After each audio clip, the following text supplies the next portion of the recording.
On accueille Cynthia Fleury. C'est une joie d'accueillir Cynthia, puisque vous l'avez compris, en fait, la chaire de médecine narrative est une antenne de la chaire de philosophie à l'hôpital.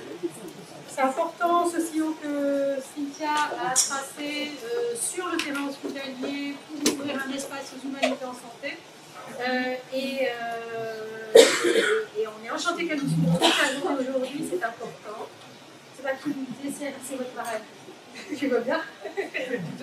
Bon, et donc aujourd'hui, et maintenant, Cynthia va évoquer, donc, rester sur ce terrain de la médecine narrative, de la discrimination, et elle va l'aborder à l'aune de la réflexion qu'elle a menée dans son dernier ouvrage, La clinique de la dignité.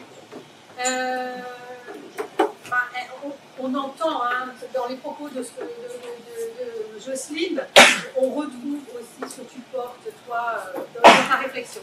Et on te laisse la parole. Merci beaucoup, Cynthia. Merci à tous et vous dire d'abord ma joie, vraiment,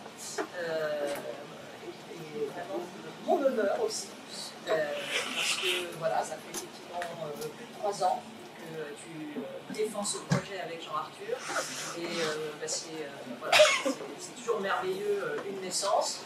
Et Dieu sait si aujourd'hui, donc je vous renvoie à la chaire de philosophie du GHU Paris Psychiatrie et Neurosciences, et effectivement on fonctionne en antenne, mais c'est des antennes où l'enfant devient le parent devient l'enfant, enfin ça bouge. Donc il y a des... Attention, tu as des pédiatres en face de toi, je ne voudrais pas qu'on... En tout cas, c'est une généalogie importante. Et c'est vrai qu'on avance ensemble parce que malgré tout, c'est pas si simple. Non. C'est pour ça que je ne veux pas enlever les doux rêves de Jocelyne, mais malgré tout, voilà. Donc c'est important, je pense, de former un front et de montrer et de partager, de mettre en partage. Donc, sur le site, on a énormément de ressources. Je fais juste un point très rapide, allez, sur quelques slides, de nouveau sur cette médecine et récits, mais c'est juste comme ça va aller vite, puisque beaucoup de choses ont déjà été dites, mais vous voyez, médecine et récits, donc une très très longue tradition. Je trouve que c'est toujours joli de reprendre Canguilhem. Mon médecin, c'est d'abord celui que j'accepte comme mon exégète. Voilà, donc l'herméneutique, normalement,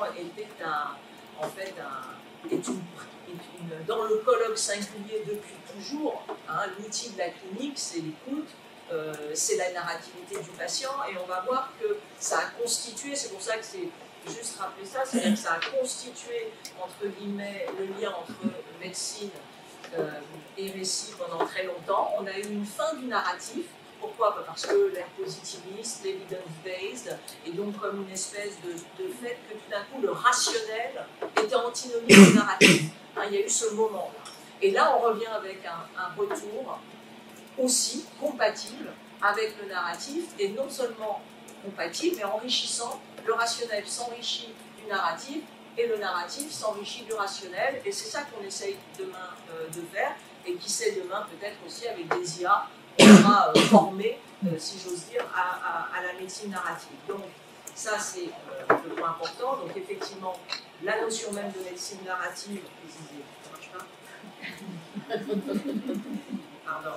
Voilà. Faut l'apprivoiser. Voilà, il faut l'apprivoiser. Alors là, je vous ai juste mis ce petit texte bien connu, mais pourquoi? Parce que Winnicott, qui est un des papas, un des pionniers de l'équipe du Caire, dans un texte qui s'appelle Cure, 1970, avait tout simplement écrit ceci: si ce mot pouvait parler, il nous raconterait certainement une histoire, et notamment il nous raconterait cette histoire de la séparation, de la scission importante au moment de l'ère positiviste entre le Caire et le Cure. Et donc il raconte ça, et donc voilà, c'était une manière et vous voyez, assez joli également. Qu'est-ce que les gens attendent de nous, médecins, personnes soignantes? Qu'attendons-nous nous-mêmes de nos collègues lorsque nous sommes immatures, malades ou vieux? C'est Winnicott qui parle. Ces états, immaturité, maladie, vieillesse, engendrent la dépendance. Ce qu'on attend donc de nous, c'est qu'il soit possible de dépendre de nous. Bon, ça veut dire quoi? C'est quand même fondamental, parce que ça renvoie, si vous voulez, vous avez un texte superbe aujourd'hui, qui est un gros texte de Bernard Lahire sur les structures fondamentales des sociétés humaines. Dans ces structures fondamentales des sociétés humaines, Lahire se demande pourquoi il y a quelque chose qui apparaît stable, quelles que soient les cultures, à savoir la stabilité de l'unité familiale, et l'unité familiale, pas du tout genre un papa et maman. parentalité multiple, etc., mais un truc qui s'appelle la famille, le faire famille. Pourquoi ça se maintient de manière évolutionniste? Et tout simplement, Lahir dit, en reprenant des travaux, comment dire, de quantité de travaux d'éthologie, de primatologues, etc., parce que nous sommes l'espèce qui a besoin d'altricialité secondaire. L'altricialité secondaire, c'est du guerre, hein, on va pas se mentir. Altricial, c'est de l'anglais, c'est du latin au départ avec altrix, qui signifie nourri, hein, celui qui nourrit. Et en fait, c'est ça qui est joli, c'est-à-dire que nous sommes tous des prématurés. C'est-à-dire que quand nous naissons, nous ne sommes pas du tout finis. Alors les prématurés encore plus, mais alors même nous, dit, comment dire, Lahir, en fait nous-mêmes, nous avons besoin qu'une parentalité, c'est ce qu'on appelle une parentalité, en tout cas d'autres, se saisissent et nous accompagnent, c'est ce que tu dis Nicole, hein, une chose comme un bébé, ça n'existe pas, ça veut dire que derrière il y a du soin, il y a du holding, il y a du handling pour continuer de naître, continuer de devenir, et justement pour faire en sorte que cette dépendance soit une dépendance élective, choisie, réciproque, et pas une dépendance qui est par ailleurs celle de la domination, etc. Et j'y reviendrai parce que c'est pas si simple, et on a beaucoup de, et je vais revenir aussi, de dark care qui se logent dans le care, et donc ça aussi je trouve que la médecine narrative elle vient nous aider à attraper ça. Je reviendrai. Donc si ce mot, voilà. L'éloignement du récit, c'est ce que j'ai dit tout à l'heure, c'est-à-dire, voilà, on a considéré à un moment donné que le narratif n'était pas efficient, était anti-scientifique, enfin bref, toute la disqualification qu'on connaît, tout simplement de la parole par rapport justement à une objectivation qui passait par des catégories, etc., etc. Je crois qu'on est dans un retour du narratif qui s'est opéré, vous voyez, dans les années 70-80. Alors oui, hein, rien de nouveau sous le soleil.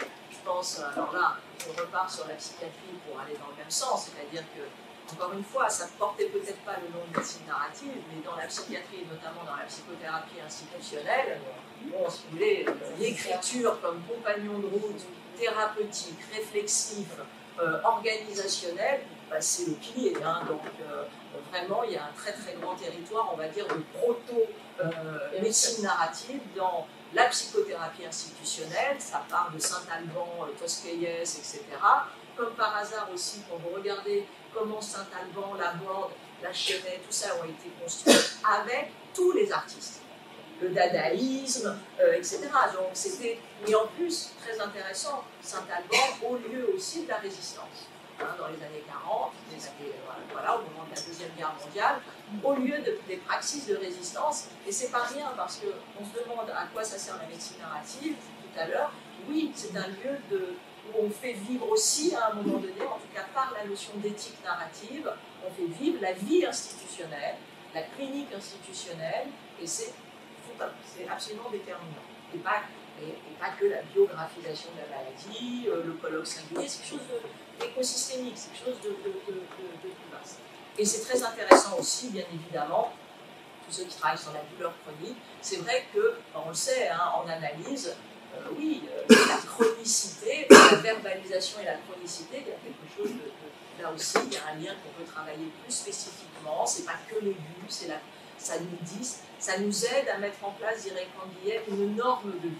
Et cette norme de vie, on l'invente par la narrativité. C'est du cœur, hein, on n'invente rien, c'est l'identité narrative qui se constitue, et pour ça, l'écriture est tout à fait intéressante. Donc, un grand retour du narratif, je passe, hein, voilà, la médecine du narratif du côté des patients, parce que si effectivement la médecine narrative était presque au départ du côté des soignants, là aujourd'hui, elle est heureusement attrapée du côté des patients, et on l'a dit, plus spécifiquement chez Rita Pierron, sur l'attention, la représentation, la filiation.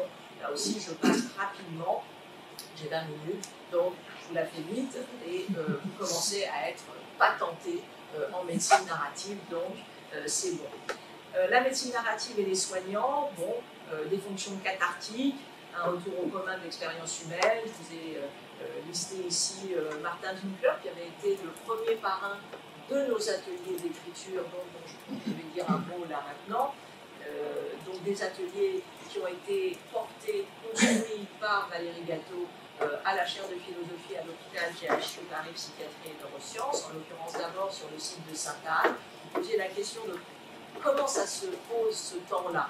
Ben, nous, on avait choisi bêtement l'heure du déjeuner. Hein, donc l'interstitiel, le temps qui est comme ça, et on venait tous déjeuner et produire en même temps. Donc ça vaut ce que ça vaut, ça s'est fait comme ça, pour ne pas rajouter un horaire à un autre moment, le vendredi, bon. Et puis voilà, ça s'est fait comme ça a continué de se faire comme ça, mais à Charleroi c'est différent. Donc tout, c'est vraiment à inventer. Alors, hop, voilà, le langage, à quoi ça sert? Rapidement, bah, vous le savez, hein, résistance et restauration. Donc voilà, je vous ai mis, ça permet de rendre compte de la vie institutionnelle, d'être une praxis de résistance des collectifs, parce que ça permet de faire du plaidoyer. C'est une pratique de restauration du sujet, bien évidemment. Ça nous permet aussi de lutter contre la désubstantialisation du langage, parce que Dieu sait si la novlangue, le langage qui ne veut plus rien dire, les mots les uns à la place des autres, ou précisément des mots qui sont utilisés pour précisément effacer leur réalité dans les faits, parce que donc on va faire du care et puis en fait on n'en fait pas du tout. Donc il faut, on a vraiment un combat de restauration de la substantialité du langage. Là aussi, par le récit, le soi narratif, appropriation d'une réalité complexe, bon, ben on le sait, par la verbalisation, par le récit, ben on fait naître à soi non pas une forme de transparence, mais une forme de compréhension de soi-même. On devient aussi l'hermétique de soi-même, hein, c'est à ça que sert la verbalisation. C'est un usage de la sublimation, je vous ai mis ici, hein, de l'usage de l'élaboration psychique chez Freud, de la symbolisation, de la perlaboration, c'était le terme qu'on trouvait chez Pontalis, de la sublimation. On sait très bien que chez Ricoeur, déjà se dire, hein, se raconter, faire récit, c'est déjà la restauration d'une capacité, donc c'est une des premières grandes, pouvoir se dire, hein, c'est une première restauration du sujet. Ça permet aussi d'avoir un savoir généalogique sur la maladie, etc., etc. Et je vous ai mis un texte qui est un très beau texte, bien connu, qui s'appelle L'intrus de Jean-Luc Nancy, qui est un philosophe qui a à la fois vécu un cancer, une greffe, et raconté toute cette expérience. Donc je dirais que là on a un petit outil, l'intrus, qui est un texte de philosophie, d'écriture alors réflexive, conceptuelle, mais aussi d'expérience de la maladie, mais aussi du médecin malade, comme on appelle ça, c'est la conversion éthique du médecin, si j'ose dire, puisque vous donnez, alors lui, en l'occurrence, le philosophe qui devient malade, mais qui va être au cœur, vous voyez cette phrase, je suis la maladie et la médecine, puisqu'il est greffé, je suis les agents immunodépresseurs et leurs palliatifs, je suis les bouts de fil de fer qui tiennent mon sternum, et je suis ce site d'injection cousu en permanence sur ma clavicule, tout comme j'étais déjà là, d'ailleurs, ces vis dans ma hanche et cette plaque dans mon aile, je deviens comme un androïde de science-fiction ou bien un mort-vivant. Enfin bref, il raconte comment il va par le récit refaire corps propre, alors que précisément son corps est le lieu de quantité de liens avec ailleurs, non seulement bien évidemment la greffe, mais aussi la technique, parce qu'il ne serait pas là sans toute cette immense grande histoire de la technicité de la médecine. Et en fait, c'est tellement énorme que oui, le récit à un moment donné permet cette appropriation de toute cette hétérogénéité, hein, en fait, qui vient le constituer dorénavant, et par le récit, non seulement il refait sujet, mais il peut transmettre ce sujet. Là, ici, je vous ai mis, justement, vous pouvez tout est en ligne, hein. Donc, pour une clinique philosophique du burn-out des professionnels de santé, on a fait ce travail avec Valérie Gâteau. Il est en ligne, vous le téléchargez sur le site de la chaire de philosophie à l'hôpital, dans les publications. Et justement, c'est un premier travail, il y en a d'autres, hein, mais nous à la chaire, qui renvoie justement à la fois une revue de littérature de ce qui peut se faire, quelles sont les fonctions aussi qui sont activées, on y reviendra rapidement, mais vous les connaissez, de l'écriture dans ce travail de clinique philosophique, et puis les premières les premiers rendus, qu'est-ce que ça a transformé auprès des soignants, etc. Je vous ai mis ici, là, comme ça, mais c'est... oui, vous avez raison. C'est quoi la méthode pour choisir les textes? Comment on fait? En fait, ça varie selon les objectifs des sessions, si on va travailler sur la vie institutionnelle, si on va travailler plutôt sur l'hypertrauma. Nous, aujourd'hui, il y a une antenne de la chaire de philosophie à l'hôpital de Panzi, RDC Congo, chez Denis Mukwege. C'est un haut lieu, c'est un lieu d'hypertrauma. Vous savez, c'est le lieu des violences de genre absolument terribles qui s'avalent sur le corps des femmes principalement, qui les éventrent, enfin en bref, donc tout un one-stop center qui est dédié à cette restauration, à ce protocole de résilience qui passe par l'art-thérapie aussi. Et donc, on doit penser un objet spécifique dédié à deux choses. Un, la restauration du sujet de ces femmes, de ces survivantes, et puis la restauration pour le traumatisme vicariant très fort des soignants. Depuis 30 ans, vivent ça à Panzi et quand même, à un moment donné, sont dans un sentiment quand même de déliquescence. Et on est en train de constituer un corpus spécifique pour ça, à la fois avec des corpus endogènes, africains, qu'on ne connaît pas nécessairement, et puis des textes plus internationaux. Et donc, je dirais que malgré tout, voilà, il y a sans doute des grands textes invariants qu'on peut mettre en partage. On pourrait d'ailleurs créer une grande base de données de médecine narrative, que ce soit des images, de l'iconographie, des textes, etc., du cinéma, que sais-je. Mais en même temps, on a tout à gagner d'avoir des choses précises et à chaque fois travailler comme ça, par collégialité, sur les corpus qu'on constituerait. Bon, là, je vous ai mis quelques camarades. Et c'est vrai que vous avez aujourd'hui, vous savez, un institut ad memoriam qui a été créé justement au moment du Covid et qui est aussi un institut qui est censé archiver, recueillir les écrits, mais aussi les podcasts, mais aussi, nous on a un gros projet, d'ailleurs avec Columbia, Dublin, je ne sais plus qui, enfin on est sur plusieurs endroits, de faire les écrits diurnes et nocturnes, donc la restitution des rêves, puisque c'était le British Museum pendant le Covid, avait ouvert une box pour accueillir les rêves des confinés. Et donc, vous avez on peut faire une analyse secondaire de ces rêves des confinés. Et nous, on avait par ailleurs fait un travail que je vais vous montrer. Et je vais un peu plus loin vous montrer. Et vous pourrez comment les confinés s'étaient exprimés. Et donc, on a fait tout un travail là-dessus. Donc, on a un colloque en préparation sur ces écritures du confinement. Qu'est-ce que l'écriture, elle a servi à quoi?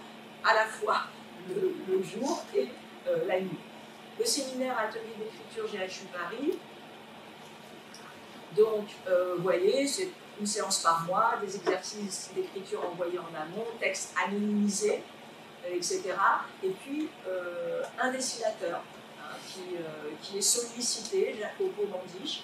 Donc voilà, pourquoi? Parce que c'est vrai que ça a beaucoup aidé à libérer la parole, à passer par des médiations, etc. Donc c'est que des soignants, nous, des médecins, des infirmiers, des cadres, etc. Vous voyez, par exemple, un des dessins qui a été fait. Alors c'est des dessins qui sont faits toujours à partir des écrits, donc en amont aussi pour lancer le sujet autour de la problématique, mais aussi des verbatims des soignants. Donc là, c'était, je ne sais plus, oui, c'était un médecin qui expliquait, parce qu'il refaisait un peu sa généalogie, et qu'en gros, il avait toujours voulu être soit président de la République, soit éboueur, et que donc il était devenu médecin. Donc, je vous laisse, donc ça ouvrait son texte sur, très bien, qu'est-ce que ça veut dire de l'entretien du politique, du plaidoyer à l'entretien du sale boulot, et que c'est le dirty work qui est très important dans le soin. Je dis dirty work entre guillemets au sens de use. Et voilà. Alors, voilà, vous voyez, Jacopo nous dessinant tous, parce que oui, nous aussi, on était en webinaire, et d'autant plus, puisque c'était au moment où ça a commencé pendant le Covid, etc. etc. Je passe. Ici, vous verrez, mais voilà, des questionnaires. Alors, on a fait un carton plein, hein, que tout le monde a adoré nos entretiens. Et c'est du quali, hein, donc il faut se rendre plus robuste sur ces questions-là, sans parler du fait, si vous voulez, que de toute façon, ce n'est pas une imposition. Donc de toute façon, il y a des biais, hein, puisque c'est du volontariat, et donc vient qui veut, et heureusement. Et heureusement. C'est le but. Voilà. Et vous voyez les fonctions, mobiliser les fonctions psychiques de la narration par l'écriture. Je vous les ai remises, hein, fonction de catharsis, de partage, de liaison, d'historisation, etc. Bon, alliance du dessin et de la parole quand la verbalisation fait défaut. La fonction éthique, la fonction politique, la fonction herméneutique, la fonction créatrice, la fonction de subjectivation, je passe. Et je vous renvoie ici à narration, imaginaire et fonction de l'écriture dans les journaux de confinement. C'est le travail qu'on a fait. Alors là, on a vraiment repris tout ce qui avait été en partage. On ne peut pas aller vérifier les journaux intimes. Ce qui nous intéressait, c'était ce que les gens avaient posté. Mais on a travaillé, j'ai plus un tout le travail énorme, on a pris tout ce qui était en ligne, en partage, que ce soit individuel ou collectif. Car beaucoup d'équipes de soignants, vous le savez, se sont mis à écrire pendant le confinement. Un journal ouvert, une écriture ouverte. Hein, et d'ailleurs, des fonctions mobilisées spontanément en temps de crise. Vous voyez, alors ici, on voyait, c'est une petite, partage, on voyait que quand c'était les intellectuels qui écrivaient, parce que les intellectuels ont fait beaucoup de journaux, moi j'en ai fait un également, parce qu'on m'avait demandé, donc j'en ai fait un. L'intellectuel venait et pointait du doigt plutôt sur la question de la pénurie, les gros enjeux politiques de la pandémie, les inégalités, etc. Donc une fonction imaginative et politique de la narration qui vise à apporter des réponses communes à la crise. Vous aviez des soignants qui étaient une fonction cathartique de la narration qui permet de dire la souffrance des soignants, etc. Et donc les difficultés du soin face aux pénuries, la souffrance des soignants, la destruction du système de santé, hein, c'est-à-dire qu'on a eu vraiment des grandes phases d'attaque très très fortes. Donc c'est des grands moments de plaidoyer, hein, qui sont tout à fait déterminants. Et puis un public qui était plutôt sur son quotidien, qui racontait, voyez. Donc on voit comment les fonctions racontent d'un moment commun, en fait, des points différents qui leur permettent de se structurer. Plutôt un ethos corporatiste fort, mais qui est absolument pas corporatiste au sens petit du terme, mais qui raconte l'éthos du soignant et comment l'éthos du soignant est au cœur de la cité. Les intellectuels qui racontent quelque chose de l'universel et la crise universelle, et puis bien évidemment le public qui raconte l'infinitésimal des villes et voilà comment ça s'incarne dans le. Alors, 2 minutes, voilà. 2 minutes, 3. Dans la clinique de la dignité, ça fait directement écho à ce que Jocelyne a dit tout à l'heure. L'éthique narrative, et moi ce que j'ai appelé le dark narrative, et la clinique de la dignité. Et en fait, et là plus spécifiquement, vous voyez, j'ai essayé de dire que quand on veut raconter qu'est-ce que la dignité, en fait, les écritures qui viennent décrire les situations d'indignité, elles sont fondamentales. Et donc c'est vrai que moi j'ai travaillé avec des auteurs, Fanon, James Baldwin, en l'occurrence ici, Stuart Hall, Patricia Hill, Bell Hooks, il y en a plein d'autres. Un auteur très intéressant, Norman Ajari, un jeune auteur qui a travaillé sur un texte et qui a parlé des dignités noires, et le noir étant à la fois la réalité des vies des noirs, mais aussi bien évidemment l'universel noir en chacun d'entre nous, donc aussi les darks. Et donc les dark narratives sont d'abord souvent des black narratives, c'est-à-dire on raconte la vie de ceux qui sont les plus souvent, qui subissent les humiliations. Et vous voyez, je vous ai mis ici, qu'est-ce que c'est? Les écrits de James Baldwin sont traversés par la narrativité de l'indigne, entre guillemets. Théoriser l'indignité, c'est indissociablement la raconter, la décrire de façon directe et sensible, l'analyser. Écrire la vie indigne est essentiel pour formaliser une pensée de la dignité. C'est dans ce sens-là que je vous raconte ça. À l'instar des éthiques narratives qui sont désormais indispensables à la constitution des sujets humains. Être humain, digne de cette humanité, passe par l'accès au récit, à la biographisation possible, à la reconnaissance de cette écriture, non seulement comme trace, mais aussi comme commencement d'une épistémologie. ce dire-là, cet écrit-là sera pris en compte pour penser les concepts communs. Les premières formes d'indignité subie sont des invisibilisations, et tout le travail de la narrativité, c'est une phénoménologie de la situation indigne. Elle met la lumière, comme le Caire, elle rend visible et elle permet d'éprouver sensoriellement. Mais ce qui est intéressant, c'est qu'au moment où on éprouve et qu'on écrit, on se restaure comme sujet. Et donc c'est cette stigmatisation inversée, c'est-à-dire, et c'est génialement vécu par Baldwin, quand il, je vais juste vous citer pour conclure une citation de Baldwin, et on comprend comment, quand il a pointé ce que les autres voulaient lui humilier, comment lui, par l'écriture, il te retourne ça, et non seulement il est évidemment irréductiblement digne, mais je dirais qu'il sauve la conception universelle, qui se présente comme universelle de la dignité, précisément en la restaurant vive. Parce que souvent l'universel peut être aussi un faux-né de l'occidentalisation et être beaucoup plus normalisateur que... voilà. Et si le mot, et je cite Baldwin, vous voyez, c'est dans une lettre qu'il adresse à son neveu James dans La prochaine fois le feu, et si le mot intégration a le moindre sens, c'est celui-ci. Nous, à force d'amour, obligerons nos frères à se voir tels qu'ils sont, à cesser de fuir la réalité et à commencer à la changer. Car tu es ici chez toi, mon ami, ne t'en laisse pas chasser. De grands hommes ont accompli ici de grandes choses, et en accompliront encore. Et nous pourrons faire de l'Amérique ce que l'Amérique doit devenir. Ce sera dur, James, mais tu es issu d'une race de paysans solides, d'hommes qui cueillaient le coton, barraient les fleuves, construisaient des chemins de fer, et alors que tout semblait les en défier, se sont acquis une dignité inattaquable, monumentale. Et donc c'est vrai que c'est en partage, c'est vrai que nous, on travaille beaucoup dans ces éthiques narratives, voilà, cette dignité inattaquable, on travaille beaucoup avec, voilà, les textes, les premiers écrits des esclaves, qui sont des témoignages, mais qu'on peut attraper et justement construire la théorisation aussi de l'esclavage.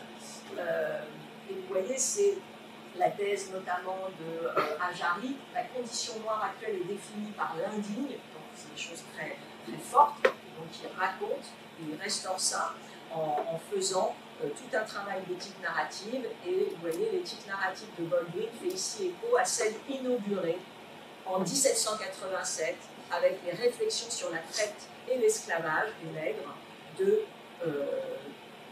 je ne sais pas bien le dire, si c'est Kulboa, voilà, si on peut dire un peu, et donc je vous ai mis notamment ces comment dire. Donc voilà, je vais simplement vous raconter comment nous demain, avec ce dark narrative, on peut justement être dans la formation des soignants, des soignés, et plus globalement, je dirais, de la société. Merci. Merci Cynthia, parce que tu ouvres des pistes évidemment très, très riches et multiples. Il y a peut-être déjà une question dans le public. Oui, Camille. J'ai une question, parce que vous avez évoqué l'art-thérapie. Et finalement, on voit certaines réponses, mais quelle serait la différence entre la médecine narrative et l'art-thérapie utilisant la narration? Alors, l'art-thérapie, bon, vous savez qu'à Sainte-Anne, si j'ose dire, on a quand même une grande école, tradition d'art-thérapie. D'abord, on doit avoir un des rares psychiatres conservateurs de musée, hein, parce que c'est pas, il n'y en a pas d'autres, hein, il n'y en a pas tant que ça. Anne-Marie Dubois, qui a fait un travail exceptionnel, puisqu'on avait de très très très beaux musées d'art brut, et qui a été une des premières à créer véritablement, je parle en institution, de façon très très institutionnalisée, à prescrire en ordonnance, etc., de l'art-thérapie. Enfin, on a des programmes entiers d'art-thérapie, des archives, tout avec d'ailleurs des choses complexes. On organise régulièrement des grandes expositions avec tous ces... Voilà. Donc, la question c'est, moi je ne suis pas tellement à savoir qu'est-ce qui est différent, puisque sincèrement, dans l'art, il se joue les mêmes fonctions cathartiques, les mêmes fonctions thérapeutiques, c'est des supports différents. À ceci près, si vous voulez, qu'il y a quand même un point central de différence, c'est que l'art-thérapie au sens vaste du terme, le dessin, la danse, le théâtre, Et, alors le théâtre, je mets le théâtre de côté. Mais la danse, parce que vous l'avez compris, la musique, etc., bah, il y a la verbalisation. Non pas que quand on fait de l'art-thérapie, on ne verbalise pas, parce que très souvent on verbalise. Mais souvent, on utilise l'art-thérapie parce qu'il y a un défaut et il y a un déficit de verbalisation et qu'on ne veut pas aller sur le territoire de la verbalisation pour plein de raisons. C'est insupportable, on n'a plus les mots, on est en état d'hypertrauma. On le voit d'ailleurs à Panzi. À Panzi, on nous a demandé du cinéma, de la danse, voilà, des photos, et pas de la verbalisation et du récit, parce qu'on a même à Panzi des récits qui sont totalement automatisés. C'est-à-dire des récits qui ne racontent plus la vérité du sujet. Ils ont tellement été racontés. Ils ont tellement été racontés sous l'œil de l'intégralité des ONG. Et le récit qui va faire que, tiens, je suis pris dans une cohorte ou pas pris dans une cohorte, parce que ça aussi. Donc, résultat, nous, il a fallu qu'on trouve des processus pour raconter le sujet hors la surveillance. Et d'une certaine manière, la surveillance est parfois se fait, hélas, sur la verbalisation dans les écrits. Enfin, en tout cas, ils ont peur, parce que ça se donne à lire, ça se donne à voir. Dans un dessin, c'est parfois plus subtil. Faire des photos, c'est-à-dire, c'est pas une photo de moi, c'est moi qui fais des photos. C'est moi qui donne à voir mon regard sur le monde et qu'est-ce que je choisis. Donc on a beaucoup de protocoles où le sujet fait des photos, devient créateur, etc. Donc vous voyez, c'est pas... Voilà, je dirais que quand on fait les deux, c'est magnifique, mais c'est vrai que c'est assez différent. Est-ce qu'il y a une dernière question? Oui, bonjour, Valérie Adrien, pédopsychiatre. J'ai fait des ateliers de médecine narrative et je travaille sur la question du développement des compétences narratives chez l'enfant et l'adolescent et de l'identité narrative. Et en lien aussi avec l'avènement d'une nouvelle culture numérique et des objets connectés dans cette construction narrative de la personne. Il m'est arrivé d'observer qu'on est ravi que cette narrativité revienne en contrepoids, bien sûr, de la rationalité de l'évidence based, c'est une évidence, mais aussi il m'a semblé, peut-être que vous l'avez remarqué ou pas, que cet outil de la narrativité avait envahi aussi tout le champ des objets culturels véhiculés par le numérique. Si vous regardez la créativité, la mise en narration, on a une hyper-mise en narration, sur Netflix, sur les jeux vidéo maintenant, sur le téléphone, vous avez des jeux de narrativité. Enfin, et je me demandais, je profite de cette intimité pour savoir si, voilà, si pour vous, ça se relie avec un phénomène sociétal, et comment vous pourriez nous aider à trouver un lien. Alors, très clairement, vous avez raison, il y a un retour du narratif global. Et pour une raison simple, c'est qu'on a une économie du spectacle. Donc, il considère aussi, si vous voulez, une économie du spectacle au sens vaste du terme, hein, c'est-à-dire des économies cognitives, mais voilà, qui tous les jours sont divertissantes. Et la narrativité est un des grands outils de mise en intrigue. Bon. Donc, la narrativité, elle est grandement utilisée, pas nécessairement pour la réflexivité sur soi, etc., mais de façon un peu addictogène. Hein, et donc, on a beaucoup d'architecture dans les games, etc., qui sont là pour capter un système d'attention. Hein, donc, on a un certain type de régime d'attention, assez confiscatoire aussi, qui ne sont pas nécessairement à travailler. Donc, on a tout à travailler demain pour que voilà, les outils génératifs de narrativité soient moins standardisés, puisque aujourd'hui, alors ça dépend lesquels, parce que plus une IA est formée avec des contenus spécifiques, qualitatifs, etc., plus elle est opérationnelle, intéressante, et elle va fournir des narrativités robustes, dignes de ce nom. Mais vous avez aussi pour l'instant des usages un peu légers et un peu uniformisants. Alors que précisément, normalement, la narrativité, c'est un haut lieu de la verbalisation de la singularité. Donc c'est pour ça que voilà, il faut travailler avec cela. Et donc je suis ouverte, je vais dire, et d'ailleurs on espère avec Isabelle, oui, travailler avec d'autres sur ces questions de, je l'ai dit tout à l'heure, de formation de l'IA à l'éthique narrative et à la médecine narrative encore plus. Dernier point, malgré tout ce grand retour du narratif, il est très très très présent dans nos institutions. Ça reste une vraie bagarre. Je veux dire par là que les lettres de noblesse de la narrativité sont encore à consolider. Et je pense que c'est d'autant plus important qu'on a ce grand tournant ondulatoire de la chronicité, du rétablissement et puis de l'IA. Donc à un moment donné, pour humaniser tout ça, oui, la restauration du narratif et de la narrativité, de l'identité narrative, ça nous aide. Voilà. Oui, je crois que Christian Salmon a bien vu cette différence d'usage et de pratique de la narrativité. Donc, oui, en fait, c'est un formidable processus et que l'on porte les travaux de Lionel Nakache sur, sur l'interprétation et ce fonctionnement qui nous est assez familier de mettre en récit, peut être un formidable processus d'émancipation. Je crois que le terme qu'évoquait la résistance, qu'évoquait la restauration, je pense que c'est vraiment un processus d'émancipation, mais ça peut être aussi un enfermement. Un récit peut être un enfermement. Oui, parce que on le sait, c'est de l'instrumentalisation depuis la nuit des temps des récits. Christian Salmon, vous savez, c'était ce livre autour du storytelling, qui était dans les années 2000. Voilà, merci.